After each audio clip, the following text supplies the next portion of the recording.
नमस्ते बच्चों। आज मैं आपको प्रार्थना पत्र के बारे में बता रही हूँ कि शैक्षिक भ्रमण पर जाने हेतु विद्यालय के प्रधानाध्यापक जी से अनुमति प्राप्त करने के लिए प्रार्थना पत्र लिखना है, जो मैंने आपको यहाँ पर बताया है। इसको आप अपनी कॉपी में उतार दें और इसे याद भी करें, ठीक है। और एक मैंने बताया आपको मित्र को बधाई पत्र लिखना है। तो ये दोनों आप याद करें बेटा, ये दोनों आपके एग्ज़ाम में आएंगे, इसीलिए मैंने आपको यहाँ पर बताए हैं। ओके, अब हम जो गद्य पाठ का तीसरा लेसन है, जिसका नाम है उपभोक्तावाद की संस्कृति, उस लेसन का अध्ययन करेंगे। श्यामचरण दुबे द्वारा लिखा गया है। सबसे पहले हम लेखक परिचय पढ़ते हैं। श्यामाचरण दुबे का जन्म सन 1922 में मध्य प्रदेश के बुंदेलखंड क्षेत्र में हुआ। उन्होंने नागपुर विश्वविद्यालय से मानव विज्ञान में पीएचडी की। वे भारत के अग्रणी समाज वैज्ञानिक रहे हैं। उनका देहांत सन 1996 में हुआ। मानव और संस्कृति, परंपरा और इतिहास, बौद्ध संस्कृति तथा शिक्षा, समाज और भविष्य, भारतीय ग्राम संक्रमण की पीड़ा, विकास का समाजशास्त्र, समय और संस्कृति, हिंदी में उनकी प्रमुख पुस्तकें हैं। ये इस नाम से उनकी पुस्तकें हैं। प्रोफेसर दुबे ने विभिन्न विश्वविद्यालयों में अध्ययन किया तथा अनेक संस्थानों में प्रमुख पदों पर रहे। जीवन, समाज और संस्कृति के ज्वलंत विषयों पर उनके विश्लेषण एवं स्थापनाएं उल्लेखनीय हैं। भारत की जनजातियों और ग्रामीण समुदायों पर केंद्रित उनके लेखों ने बृहत समुदाय का ध्यान आकर्षित किया है। वे जटिल विचारों को तार्किक विश्लेषण के साथ सहज भाषा में प्रस्तुत करते हैं, मतलब सरल भाषा में बताते हैं, जिससे हमें आसानी से समझ में आ सके। उपभोक्तावाद की संस्कृति यह एक निबंध है।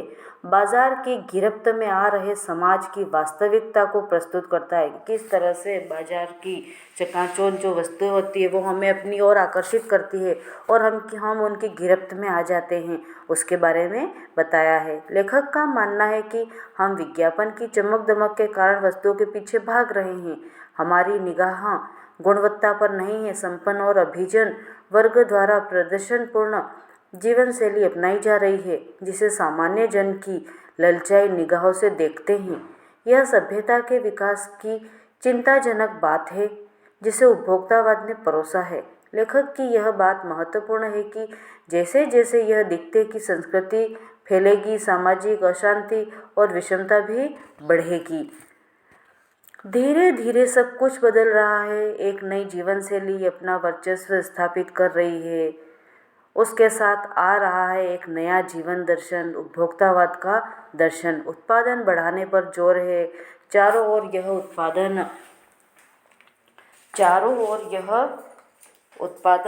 आपके लिए है। चारों ओर यह उत्पादन आपके लिए है, आपके योग के लिए है, आपके सुख के लिए है। सुख की व्याख्या बदल गई है, सुख की व्याख्या बदल गई है। उपभोग भोग ही सुख है। उपभोग भोग ही सुख है। एक सूक्ष्म बदलाव आया है।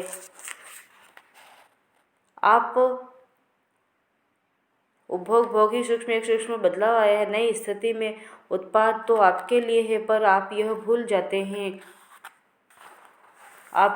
जाते हैं कि जाने अनजाने आज के माहौल में आपका चरित्र भी बदल गया है और आप उत्पाद को समर्पित होते जा रहे हैं। विलासिता की सामग्रियों से बाजार भरा पड़ा है और जो आपको लुभाने की जी तोड़ मेहनत या कोशिश में निरंतर लगी रहती है। दैनिक जीवन में काम आने वाली वस्तुओं को ही लीजिए। टूथपेस्ट चाहिए। यह दांतों को मोती जैसा चमकीला बनाता है। अर्थात वह क्या करता है कि इस तरह से अपने विज्ञापन बताता है और हम उस विज्ञापन के पीछे भागते हैं। इस तरह के हम उसको उसकी अच्छाई या उसकी गुणवत्ता के बारे में नहीं सोचते, बस हम उसके पीछे भागते हैं। उसके बारे में बताया है कि जैसे लेखक कहता है कि आज की जो संस्कृति में पल रहे हैं वह अनुकरण पर टिकी हुई। आज की जो संस्कृति है वह अनुकरण पर है। पश्चिमी देशों की देखा देखी अपना रहन सहन तय करते हैं। आजकल के नए भौतिक उपकरण जैसे टीवी, फ्रिज, कंप्यूटर आदि आधुनिकता के प्रतीक माने जा रहे हैं। यद्यपि ये साधन आधुनिकता के सच्चे चिन्ह नहीं हैं, ये हमें झूठ मूठ का आधुनिक सिद्ध कर सकते हैं। आज हम लोग प्रतिष्ठा पाने की अंधाधुंध होड़ में लगे हुए हैं। इस होड़ में हम अपनी पहचान, अपनी विशेषता भूल रहे हैं। हम नकली आधुनिकता के भ्रम जाल में फंस गए हैं। हमारी संस्कृति की नियंत्रक शक्तियाँ धीरे धीरे कमज़ोर हो रही हैं।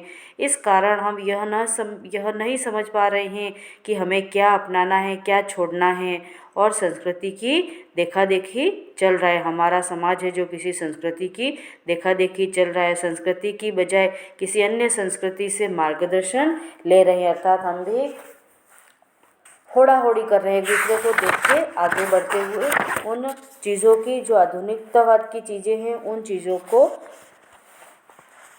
अपना रहे हैं और उसके पीछे दौड़ रहे हैं। मतलब जहाँ पर उपभोक्तावाद का दर्शन उत्पादन बढ़ाने पर जोर है चारों ओर, यह उत्पादन आपके लिए, आपके भोग के लिए, आपके सुख के लिए, सुख की व्याख्या बदल गई है।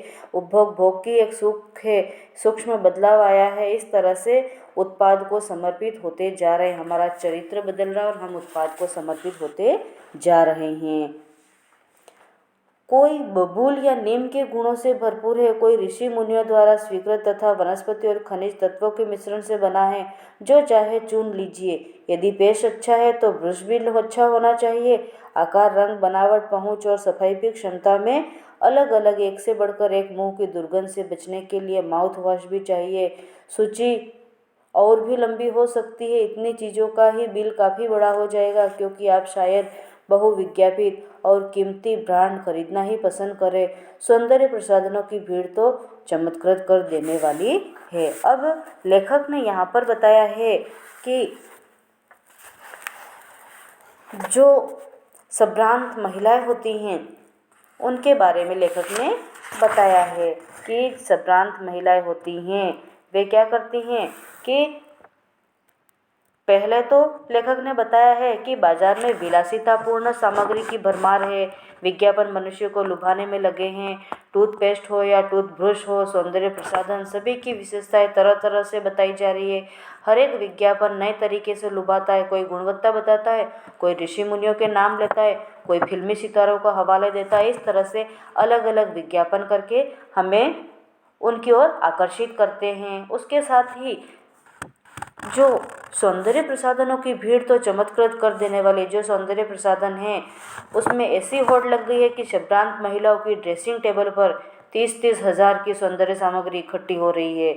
आज के पुरुष भी कम नहीं है, वे भी अब साबुन तेल से आगे और कोलोन नामक चीज़ का जो शेविंग के बाद प्रयोग करने लगे हैं। जगह जगह नए डिज़ाइन के वस्त्र बेचने वाले बुटीक खुल गए हैं। घड़ी में भी अब समय नहीं देखा जाता, शान देखी जाती है। लोग लाख 1.5 लाख की घड़ी खरीदने, मतलब हर चीज़ अब दिखावे की हो गई है। उसके बारे में लेखक ने यहाँ पर बताया है। हाँ, उसमें नए नए उत्पाद जुड़ते जाते हैं। संभ्रांत महिलाओं के बारे में यहाँ पर लेखक बता रहा है। अब साबुन ही देखिए, एक में हल्की खुशबू है, दूसरे में तेज। एक दिन भर आपके शरीर को तरोताज़ा रखता है, दूसरा पसीना रोकता है, तीसरा जम से आपकी रक्षा करता है। यह लीजिए सिने स्टार्स के सौंदर्य का रहस्य, उनका मनपसंद साबुन। सच्चाई का अर्थ समझना चाहते हैं, यह लीजिए। शरीर को पवित्र रखना चाहते हैं, यह लीजिए। शुद्ध गंगाजल में बनी साबुन। चमड़ी को नरम रखने के लिए यह लीजिए। महंगी है पर आपके सौंदर्य में निखार ला देगी। संभ्रांत महिलाओं की ड्रेसिंग टेबल पर इस तरह से अब लेखक ने बताया है कि जो भी चीज़ें हैं, जैसे आजकल की उपभोक्ता जीवन शैली का वर्चस्व स्थापित होता जा रहा है। आजकल चारों ओर उत्पादन बढ़ाने पर जोर है, शारीरिक सुख भोगने पर जोर दिया गया है। आज के माहौल में हम उपभोक्ता ही नहीं रहे, अभी तो उत्पादों को समर्पित होते जा रहे हैं। हम उत्पादों को समर्पित होते जा रहे हैं और उपभोक्ता का वर्चस्व स्थापित हो रहा है। सुख की व्याख्या बदल गई है, केवल शारीरिक भोग को ही सुख माना जाने लगा है। और इसमें जो संभ्रांत महिलाएं हैं उनकी परफ्यूम, उनका जो भी सौंदर्य से संबंधित सामग्री है वो उनकी प्रतिष्ठा के चिन्ह बन गए हैं, समाज में ऐसी हैसियत जताते हैं। और पुरुष भी इस दौड़ में पीछे नहीं है। उनका काम साबुन और तेल से चल जाता था, लेकिन अब तो सूची दर्जन 2 दर्जन चीज़ें और जुड़ गई हैं। इस तरह से उनका जो खर्चा है वह उस नए नए विज्ञापनों के आड़ में बढ़ता जा रहा है। नए नए विज्ञापन देखकर उनकी ओर आकर्षित होते जा रहे हैं। उसके बाद में बताया है कि पहले तो आफ्टर शेव और कोलोन बाद में आए, अब तो इसे सूची में दर्जन 2 दर्जन जो चीज़ें और जुड़ गई है। पहले जो पुरुष होते थे वे साबुन से भी काम चला लेते थे, लेकिन अब तो शेव, आफ्टर शेव और कोलोन का प्रयोग भी करने लगे। मतलब शेविंग यानी दाढ़ी बनाने के बाद इन चीज़ों का प्रयोग अपने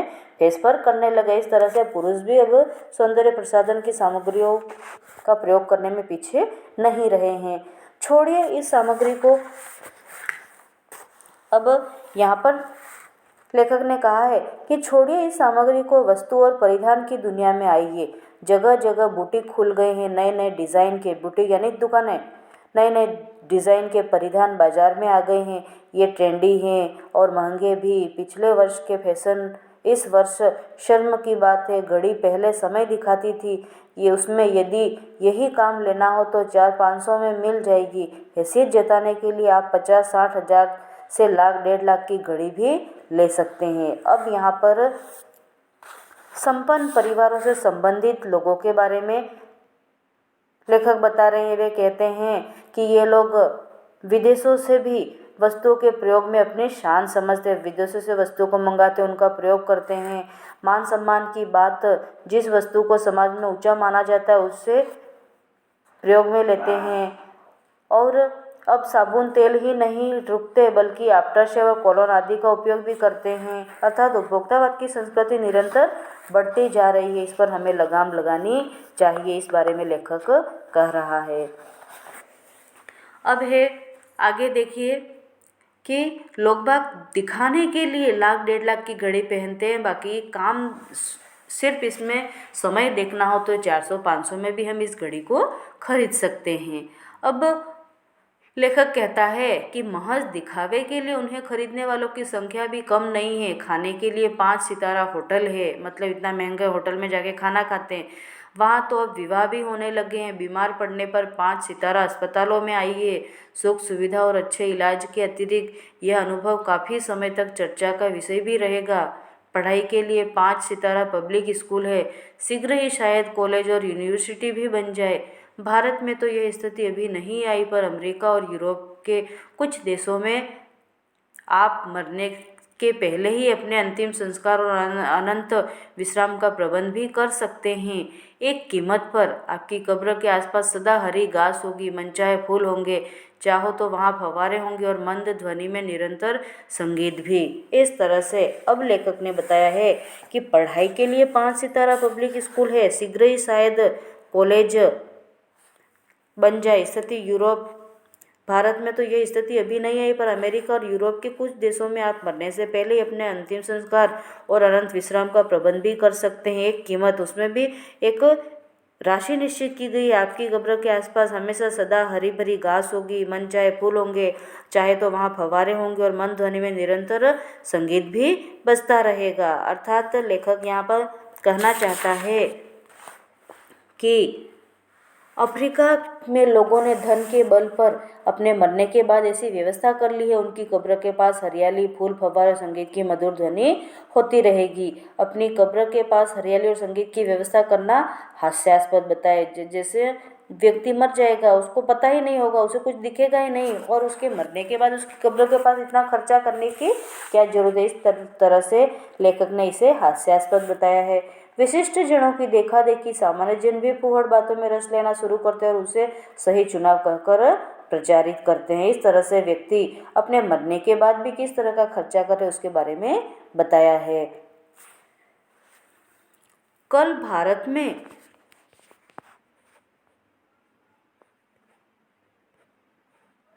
अब लेखक ने यहाँ पर बताया है कि सांस्कृतिक अस्मिता की बात कितनी ही करें, परंपराओं का अवमूल्यन हुआ है, आस्थाओं का क्षरण हुआ है। अर्थात उपभोक्तावादी संस्कृति ने हमारी परंपराओं और आस्थाओं को, जो संस्कार हैं, उन संस्कारों को भुला दिया है। हमारी नज़र केवल उपभोग के साधनों पर रहने लगी है और दूसरों की सोच को सही मानना, उसका अंधाधुंध अनुकरण करना, हम दूसरों की देखा देखी जीवन यापन करने लगे हैं, क्योंकि हमारी संस्कृति की नियंत्रक शक्तियाँ कमज़ोर पड़ गई हैं। अर्थात कवि यहाँ पर लेखक बताना चाहता है कि लोग किस तरह से दिखावा करना चाहते हैं, समाज में मान प्रतिष्ठा पाना चाहते हैं और वे किस तरह से अंधाधुंध खर्चा करके अपना जीवन यापन कर रहे हैं, उसके बारे में बताया। जो फिजूल खर्चा है, उस खर्चे को करते हैं, उसके बारे में लेखक ने बताया है। जो नेक्स्ट टॉपिक, अगला टॉपिक जो है वो हम आगे पढ़ेंगे। और आप को इस पाठ का मैंने होमवर्क नहीं दिया है, क्योंकि मैंने यहाँ पर 2 प्रार्थना पत्र आपको दिए हैं आज। इन दोनों प्रार्थना पत्रों को याद करें और इन्हें कॉपी में लिखिए, ये आपका होमवर्क है। आप कबीर, रसखान और 2 बेलों की कथा और ये दोनों प्रार्थना पत्र याद कर लें। ये आपके एग्ज़ाम में 3 लेसन आएंगे। ओके, तीनों लेसनों के प्रश्नोत्तर याद करें, आप कवि परिचय भी याद करें और ये दोनों प्रार्थना पत्र याद करें। इन्हीं में से एग्ज़ाम में आएगा। ओके, धन्यवाद।